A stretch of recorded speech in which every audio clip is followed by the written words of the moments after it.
সর্বপ্রথম আল্লাহ পাক একা ছিলেন, আর কেউ ছিল না। এরপরে আল্লাহ রাব্বুল আলামিন সৃষ্টি করেছেন আরশে আজিম। আরশে আজিম সৃষ্টি করার পর আল্লাহ পাক সৃষ্টি করেছেন কলম। কলমকে আল্লাহ পাক তাকদীর লিখতে বলেছেন, কলম লিখে ফেলেছে। শেষ দিন পর্যন্ত কি হবে লেখা আছে। এরপরে আল্লাহ পাক 6 দিনে মহাবিশ্ব সৃষ্টি করেছেন। মহাবিশ্ব সৃষ্টি করার পর সুদীর্ঘকাল পর্যন্ত আল্লাহ পাক মানুষকে সৃষ্টি করেননি। অনেক পরে আল্লাহ রাব্বুল আলামিন মানুষকে সৃষ্টি করেছেন। প্রথম মানব আদম আলাইহিস সালাম। কি জন্য সৃষ্টি করেছেন? দুনিয়াতে খলিফা হিসেবে। খলিফাকে যে আল্লাহ পাকের বিধান অনুযায়ী বিচার ফয়সালা করে, খলিফা করে পাঠিয়েছে। সূরা বাকারা পড়েন। খলিফাকে, খলিফা আরো একজনকে বলা হয়েছে দাউদ আলাইহিস সালাম। তার ব্যাপারে সূরা সাদের মধ্যে বলা হয়েছে, ইয়া দাউদ ইন্না জাআলনাকা খলিফাতান ফিল আরদ ফাহকুম বাইনান নাসি বিল হক।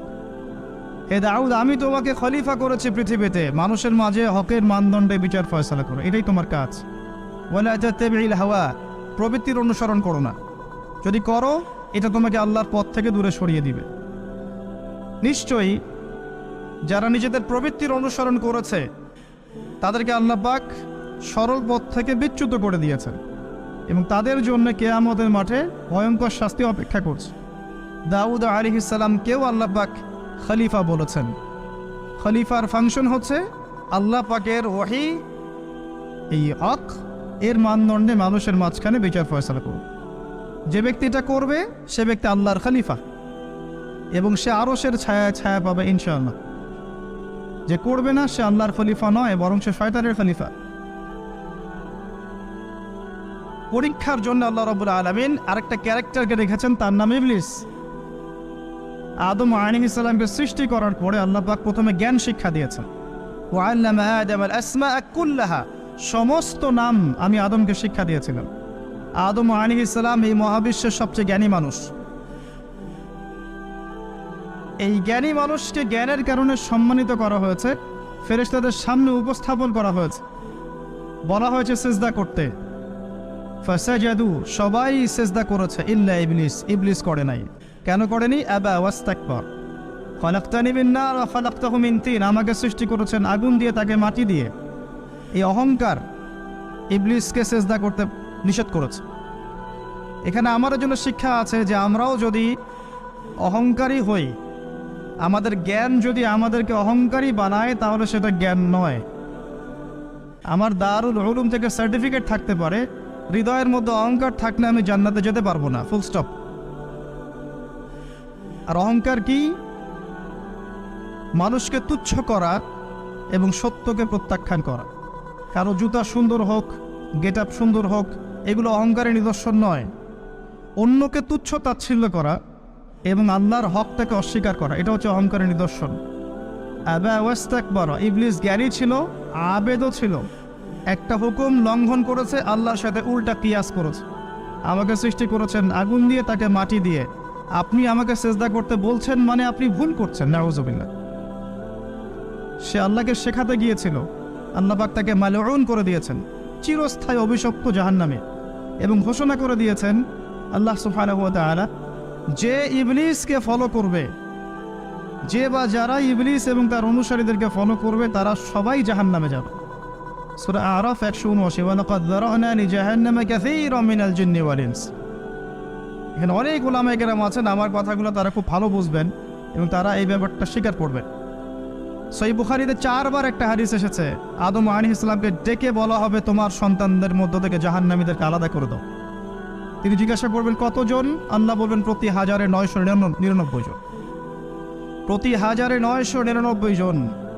ইভেন আমাদের নবী মুহাম্মদ সাল্লাল্লাহু আলাইহি ওয়াসাল্লাম বলেছেন যে ইন্না বানি ইসরাঈলা তাফাররাকাত আলা 72 মিল্লা ওয়া তাফতারিকু উম্মতি আলা 73 মিল্লা কুল্লুহুম ফিন নার ইল্লা মিল্লাতান ওয়াহিদা। বানি ইসরাঈল 72 দলে বিভক্ত ছিল, এই উম্মাহ 73 দলে বিভক্ত হবে। সবাই জাহান্নামে যাচ্ছে একটা দল বাদ দিয়ে। মা আনা আলাইহি ওয়া আসহাবি, আমি যার উপরে আছি, আমার সাহাবীরা যার উপরে আছে। আর ইসলামকে নিয়ে যারা বিভক্তি সৃষ্টি করেছে তারা সবাই এটাই দলিল পেশ করছে যে আমি এবং আমার সাহাবীরা যার উপর আছে। যাই হোক, বুঝলাম ম্যাক্সিমাম মানুষ জাহান্নামে যাবে, তবে জান্নাতীদের মধ্যে এই উম্মতের সংখ্যা বেশি হবে। সুবহানাল্লাহ, এটা সুসংবাদ। আল্লাহ পাক সূরা নিসার মধ্যে বলেছেন, ইন্নাল্লাহা লা ইয়াগফিরু আন ইউশরাকা বিহি ওয়া ইয়াগফিরু মা দুনা যালিকা লিমান ইয়াশা। আয়াতটা খুব ভালো করে বোঝেন। আল্লাহ পাক বলেছেন, নিশ্চয় আল্লাহ পাক শিরকের গুনাহ ছাড়া বাকি সমস্ত গুনাহ যাকে ইচ্ছা ক্ষমা করতে পারেন। আল্লাহ পাক শিরকের গুনাহ ছাড়া যে কোনো গুনাহ যাকে ইচ্ছা মাফ করতে পারেন। মেরাজের রাতেও আল্লাহ পাক ওয়াদা দিয়েছেন, তোমার উম্মতের মধ্যে কেউ যদি শিরক না করে মারা যায়, সে অন্য যে কোনো বড় অপরাধ করুক না কেন, আমি তা ক্ষমা করতে পারি। তারপরেও কেন 1999 জন মানুষ জাহান্নামে যাবে? উত্তরটা খুব সহজ, উত্তরটা খুবই সহজ। এটার জন্য আপনাকে পিএইচডি করতে হবে না। তাদের আমল নামে একটা পাপ থাকবে, তার নাম শিরক। তার মানে এমন একটা সময়ে যদি আমরা বাস করি, ধরে নেন আমরা এমন একটা সময় যদি বাস করি যে সময়ের প্রতিটা ডিপার্টমেন্টের শিরক আছে, ওয়ার্ল্ড অ্যাফেয়ার্স হোক, পলিটিক্স হোক, ইকোনমিক্স হোক, এডুকেশন হোক, বা সোশ্যালিজম হোক বা কালচার, প্রতিটা সেক্টরে যদি শিরক থাকে, আর আমরা যদি সেই সময়ে বাস করি, বুঝতে হবে আমরা ক্ষতির মধ্যে আছি। কথা কি বোঝা যায়? শিরক না থাকলে আল্লাহ পাক যে কোনো গুনাহ মাফ করতে পারেন, আল্লাহ ওয়াদা দিয়েছেন। তারপরেও ম্যাক্সিমাম মানুষ জাহান্নামে যাচ্ছে, তার মানে আমল নামে একটা পাপ থাকবে, তার নাম শিরক। আর আপনি যদি এমন যুগে বাস করেন যে যুগের প্রতিটা ডিপার্টমেন্টে শিরক আছে, তাহলে আপনি একটা গ্রেট ডেঞ্জারের মধ্যে আছেন। আপনি আমি একটা ভয়ঙ্কর কঠিন সময় পার করছি। এখন আপনার দু চোখ দিয়ে দেখা দরকার খিদির আলাইহিস সালামের মতো, যেটা মুসা আলাইহিস সালাম বুঝতে পারছেন না, কেন নৌকা ফুটা করা হচ্ছে, কেন বাচ্চাটাকে হত্যা করা হচ্ছে, আর কেন দেয়াল নির্মাণ করা হচ্ছে।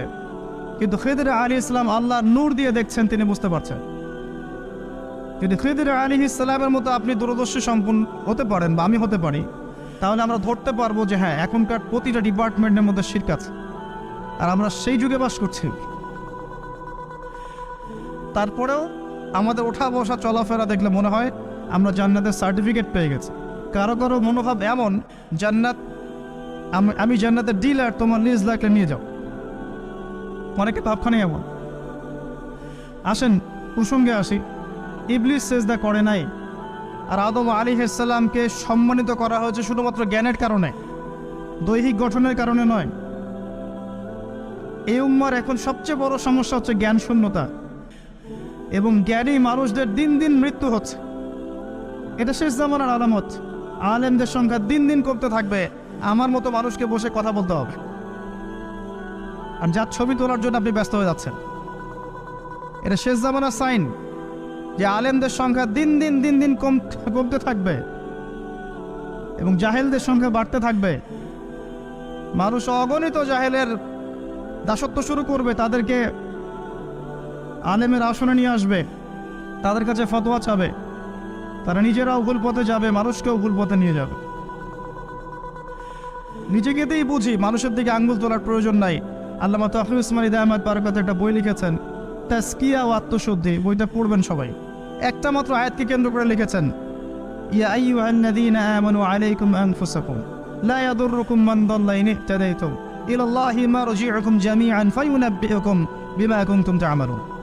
হে মুমিনগণ, তোমরা আগে নিজের নফস ঠিক করো, আত্মশুদ্ধিতে আসো, নিজের দিকে দেখো, মানুষের দিকে পরে দেখো।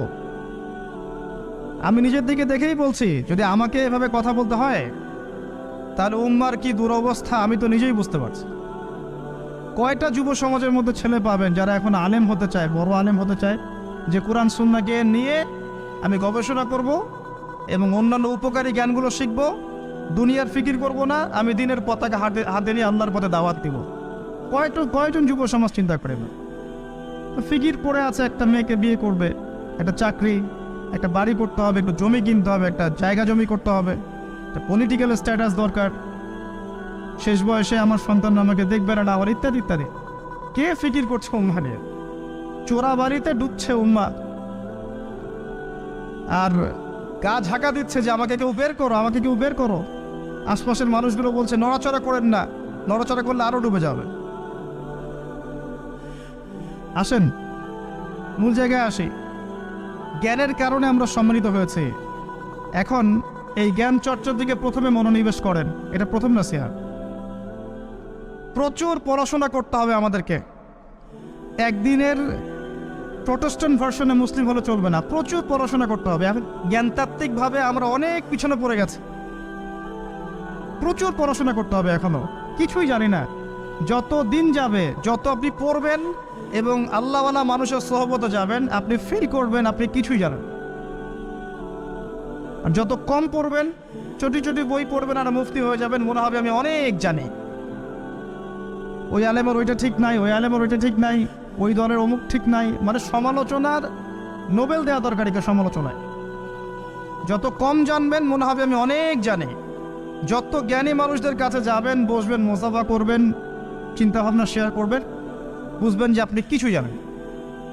যত দিন যায় আমি এটাই ফিল করি যে কিছুই তো জানি না। কত কি জানার বাকি আছে, কত কি পড়ার বাকি আছে, এগুলো কবে শেষ করব? জ্ঞান ছাড়া এই যুগে আপনি চলতে পারবেন না। শুধু একমুখী জ্ঞান নয়, আপনাকে পুরো কনস্ট্রাকটিভ সিলেবাসে পড়তে হবে। একজন ইমাম তিনি জানবেন অর্থনীতি কী জিনিস, পলিটিক্যাল সায়েন্স কী জিনিস, জিওপলিটিক্স কী জিনিস, ভূগোল কি, ইতিহাস কি, ইমামকে জানতে হবে।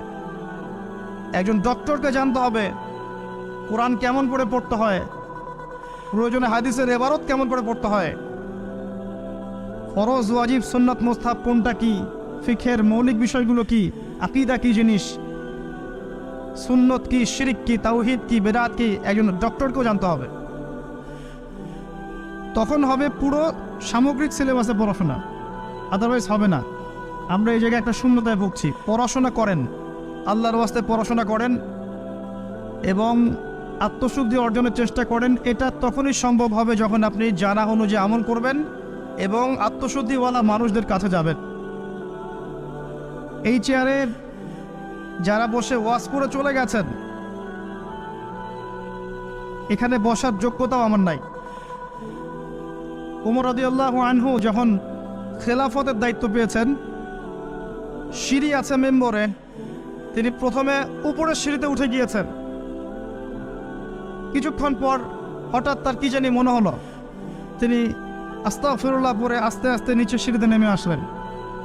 নেমে এসে শেষের সিঁড়িতে এসে বসেছেন। বসে বলছেন যে প্রথম উপরের সিঁড়িতে দাঁড়িয়েছিল রাসূলুল্লাহ সাল্লাল্লাহু আলাইহি ওয়াসাল্লাম, নিচেরটাতে দাঁড়িয়েছিল আবু বকর সিদ্দিক রাদিয়াল্লাহু আনহু। আমি এখানে বসার জন্য নিজেকে যোগ্য মনে করলাম না, তাই আমি শেষের সিঁড়িতে এসে বসছি। যত আল্লাহওয়ালা মানুষের সোহবতে যাবেন, আপনি আত্মশুদ্ধি পাবেন।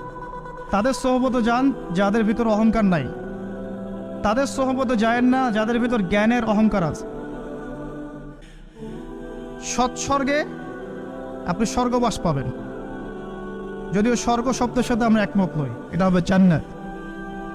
এখন আমি অনেক বইপত্র দেখছি, স্কুল কলেজের বইপত্র, যেখানে এইসব শব্দ দিয়ে মানুষকে একটা অন্য সংস্কৃতির দিকে নিয়ে যাওয়া হচ্ছে। আবু বকর সিদ্দিক রাদিয়াল্লাহু আনহু একটা ভাষণ ছিল, যখন রাসূল সাল্লাল্লাহু আলাইহি ওয়াসাল্লামের ওফাত হয়ে যায় তখন এই ভাষণটা তিনি দিয়েছেন যে তোমাদের মধ্যে যারা মুহাম্মদ সাল্লাল্লাহু আলাইহি ওয়াসাল্লামের ইবাদত করতো তারা জেনে রাখুক যে মুহাম্মদ সাল্লাল্লাহু আলাইহি ওয়াসাল্লাম ইন্তেকাল করেছেন, আর যারা আল্লাহর ইবাদত করে তারা জেনে রাখুক তিনি হচ্ছেন হাইয়ুন লা ইয়ামুত। এটা তিনি বলেছিলেন। এটাকে এখন অনেক বইয়ের মধ্যে আনা হয়েছে যে তোমরা জেনে রাখো যারা মুহাম্মদ সাল্লাল্লাহু আলাইহি ওয়াসাল্লামের পূজা করত তারা জেনে রাখুক তিনি মারা গেছেন বা মৃত্যুবরণ করেছেন। ইবাদতের জায়গায় পূজা শব্দ কেন নিয়ে আসা হলো?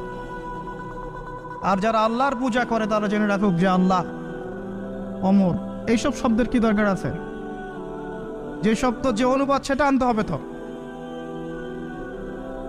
একটা পূজা আর একটা ইবাদত দুটো কি সমান? তো সব জায়গায় সমস্যা দেখছি আমরা। আমি যে কথাটা বলতে চাচ্ছি যে ইলম অর্জনের সাথে আমলে সালেহ দরকার, এবং যে আলেম ওলামায়, যে ওলামায়ে কেরাম নিরহংকার, যাদের মধ্যে অহংকারের বালাই রেশ মাত্র নাই, আত্মশুদ্ধিতে পরিপূর্ণ, আল্লাহ নূরে পরিপূর্ণ, এইসব ওলামায়ে কেরামের কাছে যান, তাদের সাথে সোহবতে সময় কাটান, আপনার চিন্তাভাবনা শেয়ার করেন, তারা আপনার ভিতরের ভুলটা ধরিয়ে দিবেন ইনশাআল্লাহ, এবং ত্রুটিটাকে সংশোধন করে আপনাকে আল্লাহর রাস্তায় নিয়ে বের হবে ইনশাআল্লাহ।